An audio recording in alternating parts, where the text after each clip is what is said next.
Selamat pagi. Sekarang kita kembali ke podcast ya, konten lah.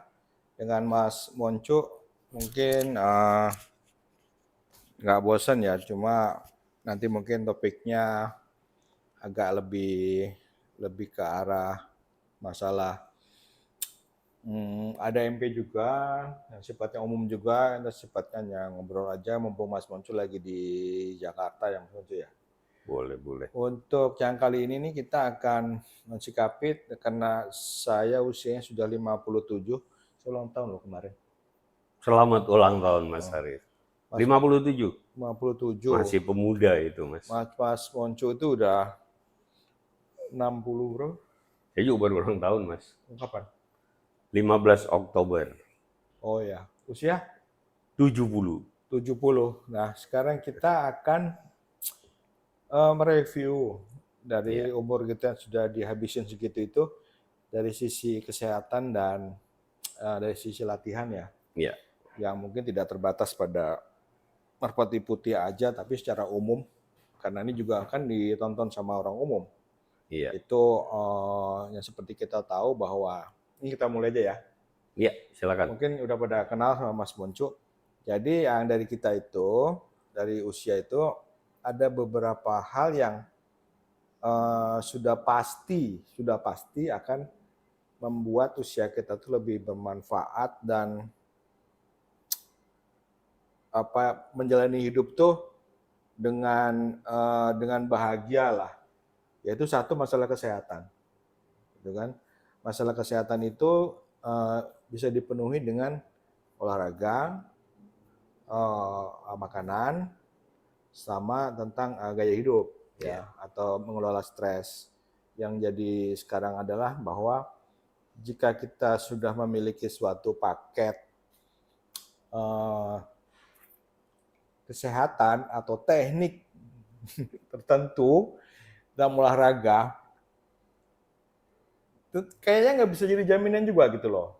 iya, Ya, bukannya saya ngomongin orang, bukan, tapi kenyataannya demikian Mas Monco. iya. Nah, kalau Mas Monco ini sering share sama saya tuh, dia push up, dia lari, dia naik sepeda. Nah itu gimana? Mas Monco tuh sebetulnya memang sekedarnya aja ataukah memang eh, tahu bahwa itu bisa menjaga kesehatan, Mas? Oke. Satu-satu dulu Mas ya. Satu-satu. Satu-satu dulu. Mungkin dari kata bahagia tadi. Ada yang, kalau ini pandangan saya, bahwa sebenarnya itu kita nggak bisa mengejar bahagia sih Mas. Oh ya, kenapa? Karena kita tuh selalu ada dualisme. Jadi kalau ada susah, ada senang. Sehingga kalau kita hanya mengutamakan bahwa hidup itu harus bahagia, bisa jadi kita kecewa berat, Mas. Hmm. Jadi mungkin yang lebih tepat adalah hidup ini akan ada kiri dan kanan. Jadi akan ada susah, ada senang. Sehingga pada saat kita senang, kita sadar bahwa oh ini yang dinamakan bahagia. Tapi pada saat susah, kita juga sadar oh ini yang uh, susah. Sehingga dua-duanya bikin kita datar-datar aja, Mas. Ya. Kalau orang Jawa bilang zaman dulu makanya disebut nerimo. Soalnya kalau kita nguber-nguber bahagia, kalau nggak bahagia gimana, Mas? Hmm. Iya kan? Tapi bahagia itu kan dalam kondisi apa? Sehat kan. Meskipun ada faktor yang lain juga kan. Ya, tapi kalau lagi sakit gigi kan nggak bisa bahagia, Nggak bisa Mas. bahagia juga. Iya, Nah sekarang oke lah, kita satu sisi aja nih. iya, Yang masalah kesehatan itu kan.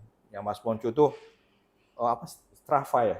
iya, Sharing Strava, terus juga olahraga segala macam. Itu kenapa tuh iya. kok melakukan itu? Nah, jadi sama lagi dengan yang bahagia. Jadi saya pernah ngulas sebenarnya sehat itu juga nggak ada, Mas.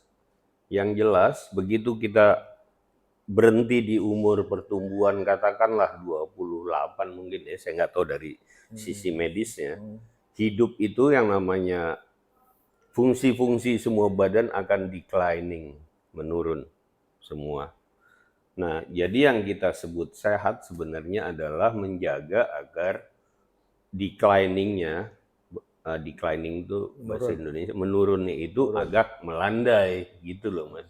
nggak gratis apa ngedrop lah Iya, istilahnya ya. jadi kalau kita nggak jaga umur 70-an mungkin jadi begini. Tapi kalau kita jaga mungkin kita masih bisa push up gitu 20 kali gitu. Kira-kira gitu, Mas. Jadi kembali lagi selama kita menerima kondisi kita dan kita tahu batasnya juga, Mas. Jadi kita jangan overdoing. Wajar-wajar aja lah hidup gitu, Mas. Kira-kira. Ya. Tapi dari sisi apa masuk ke yang lebih detail ya adalah spesifikasi dari jenisnya olahraganya itu pilihannya Mas Monco apa? Nah, gini. Jadi sebenarnya, ini kalau menurut saya ya, koreksi kalau saya salah. Anak muda justru cukup latihan sekali seminggu sebenarnya menurut saya ya. Kenapa? Karena proses regenerasi sel di dalam badannya masih bagus, semua fungsi masih bagus. Sehingga kalau dia olahraga seminggu sekali katakanlah, dia tuh manfaatnya langsung dia terima. Tapi kalau udah umur-umur kita kayak saya 50 tahun ke atas, menurut saya malah kita harus lebih giat lagi menambah frekuensi olahraga kita. Ada dua hal, aerobik dan anaerobik. Dua-duanya. Karena apa? Karena fungsi kita udah menurun. Jadi walaupun kita 2 kali seminggu atau 3 kali seminggu, proses regenerasi selnya nggak sebagus yang anak muda, Mas. Karena itu justru kita mesti menambah effort kita gitu loh. Karena banyak teman-teman nganggep, waduh gue udah tua lah, gue cuman jalan aja. Menurut saya maaf nih Mas ya, agak salah karena saya mesti jalan, kadang-kadang saya mesti paksain supaya saya ngos-ngosan gitu loh. Karena ngos-ngosan itu artinya kita olahraga gitu. Kalau kita udah tua, kita hanya jalan pelan, mungkin sih manfaatnya masih ada kali ya, tapi tidak membawa hasil yang kita harapkan gitu kira-kira Mas. Moga-moga nggak salah ya. Ya.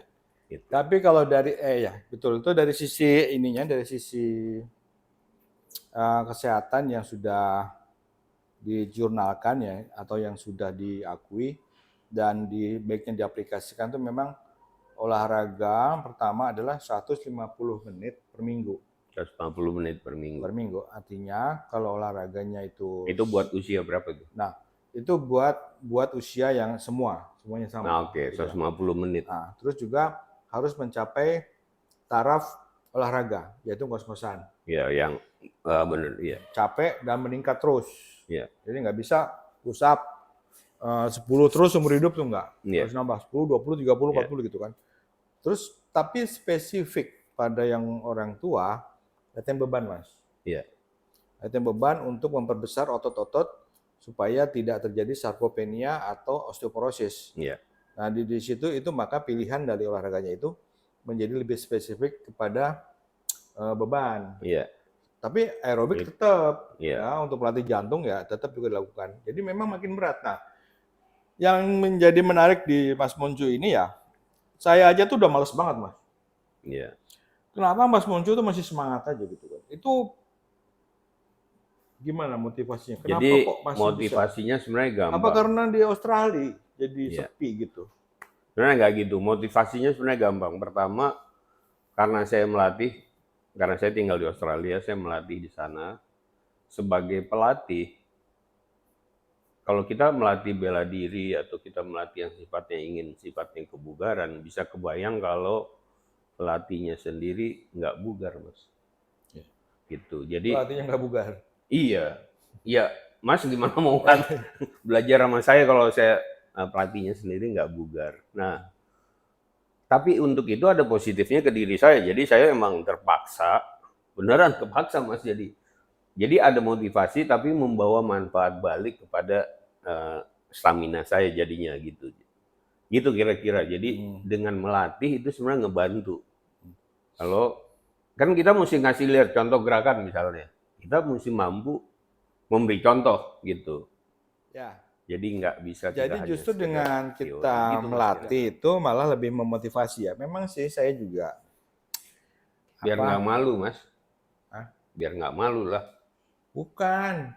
Kalau kita lari ngos-ngosan Kayaknya itu kan diketawain. males ya untuk olahraga mandiri ya. Jadi Iya. dengan adanya kita menjadi Stop pelatih, bunyi itu tadi. Oh, biarin, bisa dihilangin. Oh, Nah, jadi justru dengan kita melatih itu akan jauh lebih mempunyai motivasi yang lebih kuat ya. sebenarnya ada Cuma, juga bukan soal motivasi sih. Artinya olahraga itu kan butuh konsistensi. Jadi sebenarnya itunya juga dapat jadinya gitu. mm-mm, Konsistensi. Jadi kita mental kita jadi kalau kita jarang-jarang latihan atau melatih lah katakan, kita kan drop nih Mas. Jadi metabolismenya atas bawah gitu. Kalau kita konsisten, kita jadi benar-benar stabil istilahnya. ya sekarang kita masuk ke orang yang kita di Merpati Putih kan ada istilah kita menjadi pelatih ya. Kita menjadi apa? Pelatih itu artinya kan punya kolat dong. Iya, Jadi kalau ya, kita melatih nih ya, lebih bagus kan. Jadi apa? Kita punya kelompok latihan kan, iya, punya padepokan, iya, punya dojo. iya.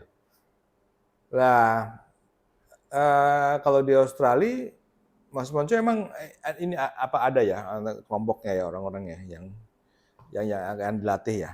Ada malah gara-gara COVID itu kita kembangin online jadinya kan waktu kita COVID kita nggak boleh keluar-keluar. Jadi kita kembangin online. Malah menurut saya yang sifatnya non bela diri, non martial art gitu, misalnya hanya latihan pernapasan atau ya yang sifatnya nggak perlu sparring atau gerak-gerak yang butuh kontak, itu online itu kadang-kadang cukup efektif karena bisa dari mana aja gitu. Ya. Nah, kalau kita ini mulai pembahasan yang apa lebih spesifik ya, stop dulu. Ya, jadi push up itu ya memang harus bertahap begitu ya. Cuma dari sisi saya pengalamannya dari sini, bahwa si Merpati Putih itu semuanya itu dirancang itu ya, menurut saya ini ya, kesiapan kita dalam melakukan fisik yang kuat masuk ke arah tingkatan yang sudah khusus. Jadi kemampuan yang tulang punggung yang kuat dan kaki yang kuat sehingga tahan dalam melakukan meditasi. Iya. Jadi kalau Anda tuh lemah ya, nggak kuat apa-apa gitu, meditasi itu boro-boro tahan gitu kan. Iya. Kram, pegel segala macam gitu. Belum udah capek, abis itu pasti nggak mau lagi gitu loh Iya. Mas. Iya. Jadi memang rangkaiannya tuh memang seperti itu. Terus itu kan masih yang non pernapasan ya. Yang pernapasan itu juga kan sebenarnya juga gerakan isometrik ya. Iya. Itu kan lebih berat lagi Mas. Iya betul. Gimana Mas? Iya. Ini kan masalah Jadi pemanasan ya. Bayangin pengolahan. Pengolahannya butuh fisik yang demikian kuat. Kalau pengolahan ini adalah bagian dari latihan, atau Anda harus latihan dulu untuk bisa latihan pengolahan, gimana? ya makanya semuanya itu harus jadi satu kesatuan. Dalam artian jadi kalau kita mau bikin sequence-nya dari workout, dari kita exercise pemanasan, terus kita melakukan gerak, terus kita melakukan pengolahan, kita melakukan pembinaan, terus di ujungnya kita melakukan gerakan naluri atau itu udah masuk ke area meditasi gitu. Tapi sebelum itu sih saya mau ngulas lagi tentang butuhnya kualitas ketimbang kuantitas, Mas. Jadi sama kalau kita misalnya kita ngelakuin pukulan datar atau apapun sifatnya pukulan, kita harus mengerti benar sama lagi dengan yang begini tadi, Mas.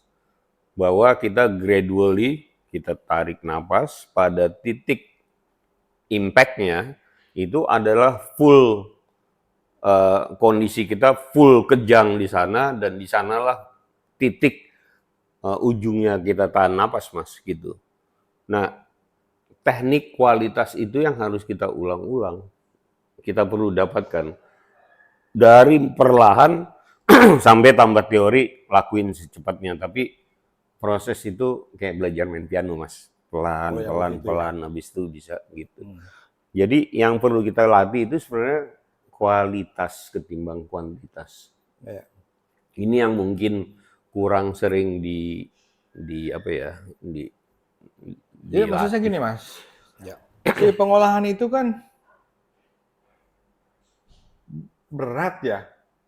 Coba bayangin, gerakan ini nih, apa, udang, atau gerakan 1 atau gerakan 2 gitu.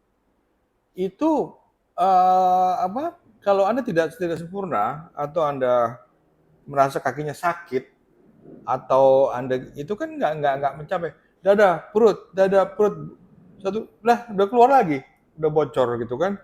Nah itu juga kan baiknya memang tidak diabaikan ya sampai kita tingkatan yang cukup tinggi ya, karena apa, kalau kita tidak mencapai itu dan kalau cuma dada, bocor. Padahal dada, perut, kadang-kadang buang, suruh tahan gitu kan. Itu kan butuh stamina yang sangat kuat gitu loh. Karena saya yakin dengan cara itu ada guru besar akan menyampaikan kamu latihan ini, nanti kamu bisanya ini. Tapi kalau kamu tidak ini, jangan harap ini. Ya nggak sih? Ya. Kalau ini boleh saya punya pemahaman pribadi boleh nggak tentang Boleh. ini? Ya. Kalau tentang ini saya merujuk ke ajaran-ajaran tua, Mas, tentang proses ini. Karena menurut saya ajaran tua, kenapa dulunya itu selalu dimulai dengan dunia persilatan lah kita tahu. Itu pertama karena zaman dulu, ratusan tahun yang lalu, belum ada sekolah, Mas. Gitu ya. Iya. Jadi satu-satunya edukasi untuk pada saat itu, untuk remaja lah ya, mereka belajar silat. Nah, zaman dulu itu dibagi, mereka dilatih yang namanya otot.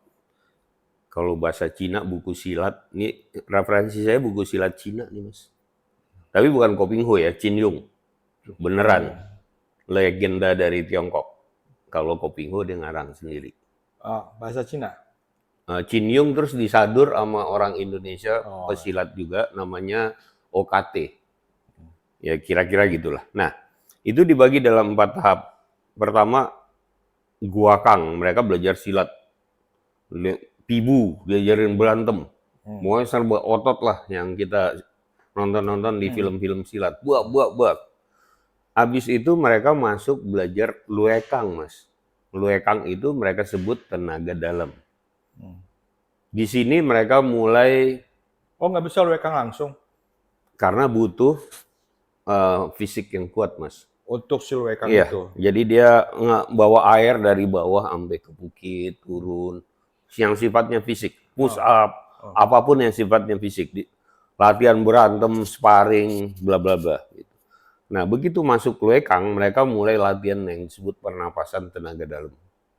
Sehingga mereka bisa loncat salto atau matain toya. Tapi basicnya Basicnya tadi guakang. Nah, guakang. sesudah mereka mempelajari tenaga dalam, mereka masuk ke yang disebut sinkang. Mereka latihan napas yang lebih halus. Jadi luekang artinya pernapasan kasar yang saya asumsikan sama dengan pengolahan kita atau pembinaan kita yang serba keras gitu ya. Nah, sinkang adalah mereka mulai masuk latihan pernapasan yang sifatnya halus. Getaran. Mungkin kita bisa, jangan buru-buru, mungkin ya. Teknik getaran. Nah, ini yang disebut waktu itu menjadi gerakan Tai Chi. Oh ya. Jadi dia benar-benar nafas halus, perlahan gitu. Nah, tahap keempat adalah yang sifatnya murni meninggalkan semua ini, masuk ke tahapan meditasi. Jadi konsep mereka di sini, mereka melatih sesuatu hanya untuk mengenal dan di satu titik dia meninggalkannya. Karena sudah mengalami dan menyadarinya. Dia masuk ke meditatif. Nah, kenapa saya cerita ini? Ini untuk membantu kita memahami karena bagaimana kita memproses ilmu merpati putih itu sendiri. Karena gini, masih banyak teman-teman saya yang seusia saya ini masih pengen pengolahan yang gimana mau sakti gitu ya. Menurut saya udah gini, menurut saya nih Mas ya, merpati putih harusnya pengolahan yang sifatnya sampai kita dumbbell itu sampai kombinasi 2 untuk umur kira-kira mungkin 40-an Mas. Gitu. Di atas 40 harusnya kita masuk kepada yang disebut sinkang. Nah, dulu Mas Budi malah pernah ngajarin kita mulai Mas, Garuda kita napasnya napas halus semua. Jadi kita bukannya buang napas lagi gitu-gitu Mas, tapi udah halus. Ya. Jadi kita menurut saya ya, di tahap itu masuk ke pemahaman yang sifat disebut sinkang tadi.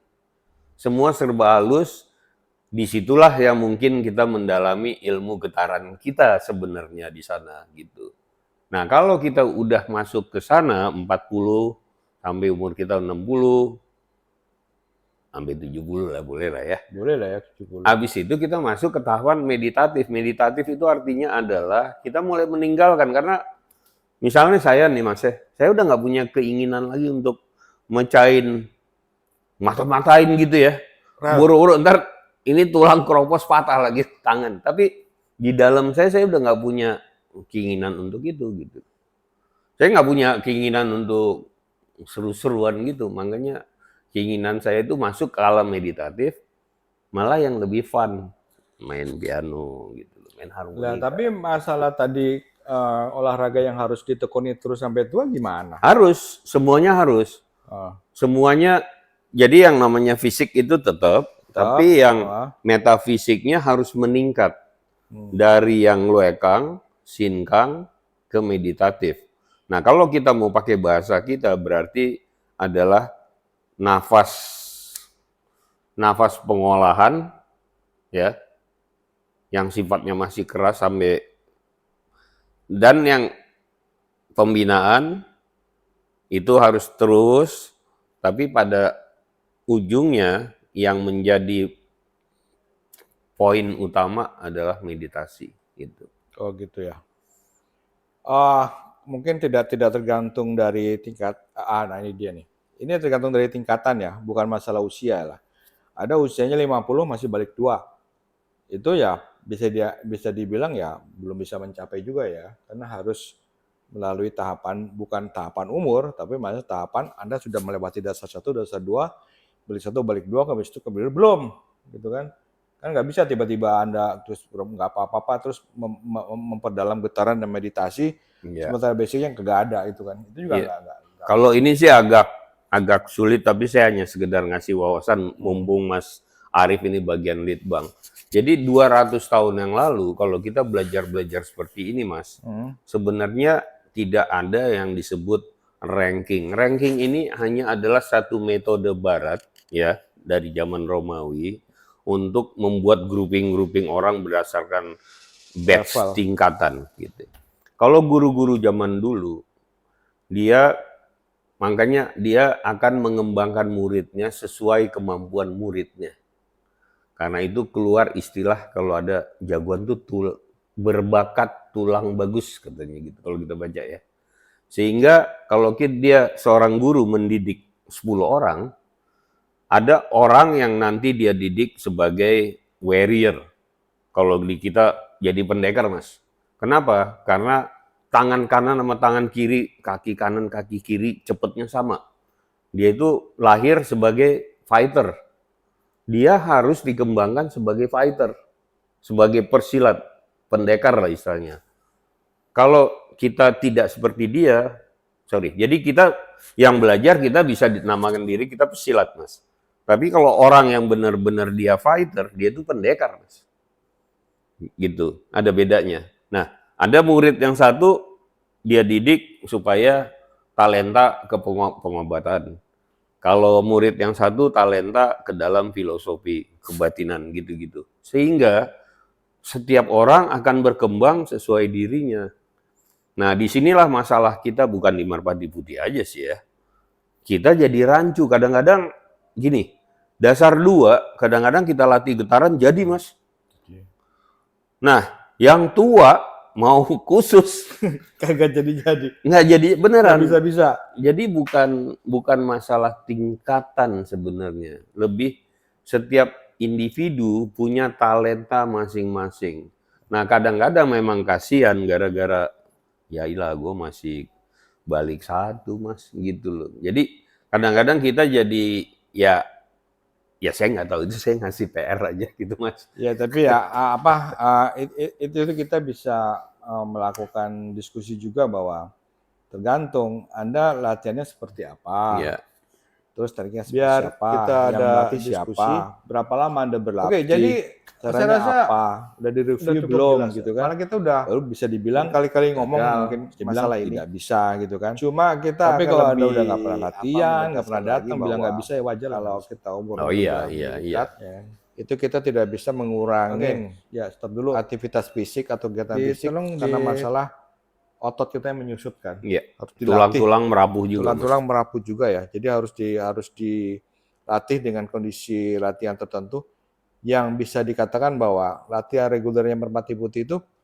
sudah mencakup semua sebenarnya ya. Iya. Malah punya nilai plus karena bisa masuk ke alam getaran.